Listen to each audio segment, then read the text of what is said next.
এই ধরনের শর্ট ভিডিওগুলো আপনারা প্রায়শই ইউটিউবে দেখে থাকবেন। সো এই ভিডিওগুলা কিভাবে তৈরি করতে হয় বা আপনি কিভাবে এই ধরনের শর্ট ভিডিওগুলা এডিট করবেন সেই প্রসেসটাই কিন্তু আজকের এই ভিডিওতে দেখাবো।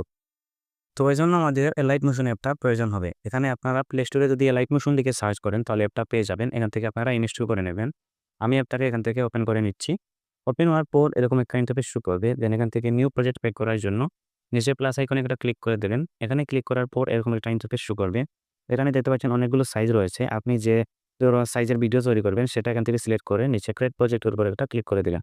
ক্রিয়েট প্রজেক্টের উপর ক্লিক করার পর এরকম আরেকটা ইন্টারফেস শো করবে। দেন এবার কাজ হচ্ছে এখানে আমাদেরকে আমাদের যে ভিডিওটা এডিট করতে চাচ্ছি আরকি সেটাকে এখানে ইনপুট করে নিতে হবে।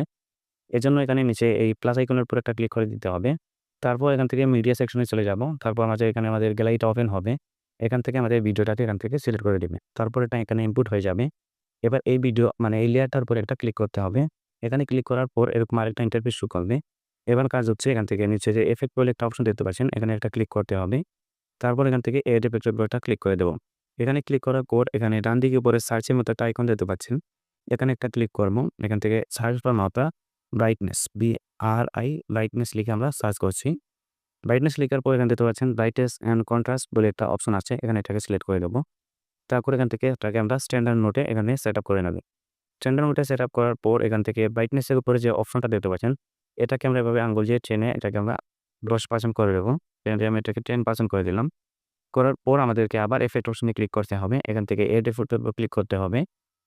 এড ইফেক্ট এর উপর ক্লিক করার পর এখানে আবার আগের মতো আমরা সার্চ করব শার্পেন। তো আমরা এখান থেকে লিখে দিচ্ছি SHA শার্পেন। লেখার পর এখানে দেখতে পাবেন উপরে শার্পেন লেখা একটা অপশন আছে আরকি। এখানে আমাদেরকে আবার ক্লিক করতে হবে। এটাকে ওখান থেকে আমরা স্ট্যান্ডার্ড মোডে সেটিং করে নেব। এখানে আসার পর এখান থেকে আমরা এই সাইডে যে 3 ডটের মতো একটা আইকন দেখতে পাচ্ছেন, এখানে একটা ক্লিক করব। ক্লিক করার পর এটাকে আমরা এখান থেকে এভাবে টেনে এখান থেকে এটাকে 0.50 করে নেব। জোগাড় করে নিলাম। করে নেওয়ার পর এখান থেকে বের আসবো। আসার পর আমরা আবার ইফেক্ট অপশনে চলে যাব। এখান থেকে এড ইফেক্ট এর উপর ক্লিক করব। এখান থেকে সার্চে ক্লিক করব। এখানে সার্চ করব SATU। লেখার পর আপনারা এখানে দেখতে পাবেন সলিউশন এন্ড বাইব্যালেন্স বলে একটি অপশন আছে। এটাকে এখান থেকে ক্লিক করে সিলেক্ট করে নেবেন। তারপর এটাকে এখান থেকে আমরা স্ট্যান্ডার্ড মোডে সেটআপ করে নেব। সেটআপ করার পর আগের মতো এখানে 3 ডটে ক্লিক করব। ক্লিক করার পর এটাকে আমরা -60 করে নেব। তো আমি এখান থেকে করে নিচ্ছি। করে নেওয়ার পর এখান থেকে সরি এখানে 6 পয়েন্ট +6.60 তো এখান থেকে আমরা করে নিলাম। করে নেওয়ার পর এখান থেকে আমরা বের আসবো। আসার পর আমরা আবার এখানে প্লাস আইকনে আরেকটা ক্লিক করব। ক্লিক করার পর এখান থেকে আমাদের সামনে এরকম আরেকটা ইন্টারফেস শো করবে। দেন এখান থেকে আমরা এই শেপটাকে নেব। শেপটাকে নেওয়ার পর এখান থেকে কালার এন্ড ফিল এর উপর আরেকটা ক্লিক করে দেবে। এখানে ক্লিক করার পর এখান থেকে এটাকে হোয়াইট কালারটা আমরা সিলেক্ট করব। হোয়াইট কালারটা সিলেক্ট করার পর আবার ব্যাক আসবো এখান থেকে। এবার এখানে উপরে 3 ডটের মতো একটা আইকন দেখতে পাচ্ছেন। এখানে একটা ক্লিক করব। ক্লিক করার পর এখানে অনেকগুলো অপশন দেখতে পাচ্ছেন। এখান থেকে ফিল কম্পোজিশন এরিয়াটাকে আমরা সিলেক্ট করে দেব। সিলেক্ট করার পর আগের মতো আমরা এখান থেকে ইফেক্ট অপশনে ক্লিক করব। ইফেক্ট অপশনে ক্লিক করার পর এখানে এড ইফেক্ট এর উপর ক্লিক করে দেব। তারপর এখানে আবার সার্চ দেব আমরা এখানে কপি ব্যাকগ্রাউন্ড। এখানে কপি লিখে দিলাম। কপি লিখে দেওয়ার পর এখানে আমাদের সামনে দেখতে পারেন অটোমেটিক্যালি চলে আসবে কপি ব্যাকগ্রাউন্ড। তো এটাকে আমরা এখান থেকে সিলেক্ট করে নেব। এখান থেকে এটাকে স্ট্যান্ডার্ড মোডে সেটআপ করে নিলাম।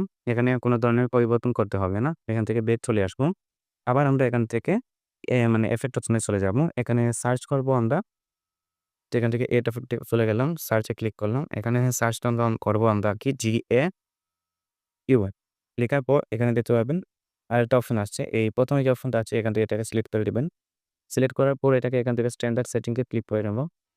এরপর আগের মতো এখানে 3 ডটে ক্লিক করে আমরা এটাকে এখান থেকে 0.250 করে নেব। তো আমি এখান থেকে করে নিচ্ছি। 0.250 করে নিলাম। করে নেওয়ার পর এখান থেকে দেখে আসবো। আসার পর আমরা এখান থেকে আবার ইফেক্ট অপশনে চলে যাব। আসার পর এখান থেকে এড ইফেক্ট এর উপর আবার ক্লিক করব।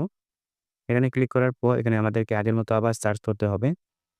এখানে এবার সার্চ করব EX এক্সপোজার এক্সপোজার লেখার পর আমরা এখান থেকে দেখতে পাবো এখানে উপরে শো করছে এক্সপোজার এন্ড গামা। এটাকে আমরা এখান থেকে সিলেক্ট করে দিলাম। এটাকে স্ট্যান্ডার্ড সেটিং এ আমরা সেটআপ করে নেব।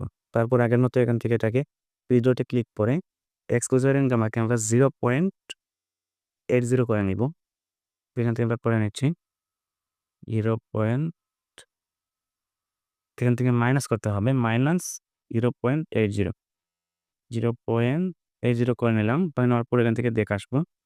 আসার পর এখানে দেখতে পাচ্ছেন ব্লেন্ডিং অ্যান্ড অপাসিটি বলে একটি অপশন আছে। দেন এখানে একটা ক্লিক করে দেব। এখানে ক্লিক করার পর নিচে একটু সোয়াইপ করব। তারপর এখানে ডিফেন্স বলে একটি অপশন দেখতে পাচ্ছেন। এখানে একটা ক্লিক করব। এখানে ক্লিক করার পর এখানে ৪ টা অপশন দেখাবে। এখান থেকে যে ৩ নম্বরে যে অপশনটা রয়েছে সাবট্রাক্ট, এটাকে আমরা এখান থেকে সিলেক্ট করে দেব। তারপর দেখতে পাবেন আমাদের ভিডিওটা অনেকটা এডিট করা শেষ হয়ে গেছে। এবার আমরা এখান থেকে আরেকটা শেপস নেব। তো এইজন্য এখানে প্লাস আইকনে ক্লিক করলাম। প্লাস আইকনে ক্লিক করার পর এখানে একটা শেপস নিলাম। নেওয়ার পর এটার কালারটা আগের মতো আমরা হোয়াইট করে নেব। নেওয়ার পর এখান থেকে 3 ডটে ক্লিক করে স্কেল কম্পোজিশন এরিয়া করে নিলাম। ইফেক্টে যাব। এখান থেকে এড ইফেক্টের উপর ক্লিক করব। এরপর এখান থেকে কপি ব্যাকগ্রাউন্ডটাকে আমরা এখান থেকে সাইজ করে নেব। তো আমি এখান থেকে নিচ্ছি কপি ব্যাকগ্রাউন্ড। সার্চ করার পর এখানে চলে আসবে। তো আমরা এখান থেকে এটাকে কপি ব্যাকগ্রাউন্ডটাকে সিলেক্ট করে নিলাম। এটাকে এখান থেকে আমরা স্ট্যান্ডার্ড মোডে সেটিং করে নিলাম। সেটআপ করার পর আগের মতো আমরা এখান থেকে চলে যাব ব্লেন্ডিং এন্ড অপাসিটিতে। এখানে যাওয়ার পর এখানে কন্ট্রাস্ট বলে একটি অপশন দেখতে পাবেন। এখানে ক্লিক করবেন এবং আমরা এখানে প্রথমে ওভারলেতে এটা ক্লিক করে দেব। এবার আমাদের ভিডিওটাকে এখান থেকে এডিট করা শেষ। এবার যদি আপনাদেরকে ভিডিওটাকে আমি প্লে করে দেখাই তাহলে দেখতে পাবেন। এই দেখেন প্রথমে আমাদের ভিডিওটা এবং এখান থেকে লাস্টে আমাদের ভিডিওটা। এবার ভিডিওটাকে আমাদের গ্যালারিতে ইম্পোর্ট করার জন্য এখানে উপরে যে আইকন দেখতে পাচ্ছেন এখানে এটা ক্লিক করবেন। ক্লিক করার পর এখানে এক্সপোর্ট বলে নিশ্চয়ই অপশন আছে। এখান থেকে আপনি এটাকে এক্সপোর্ট করে নিতে পারবেন। তাহলে এটা আপনার গ্যালারিতে সেভ হয়ে যাবে। তো গাইস এই ছিল আজকে আমাদের ভিডিও। এরকম নতুন ভিডিও পেতে আমার চ্যানেলটি সাবস্ক্রাইব করে পাশে থাকা বেল আইকনটি অন করে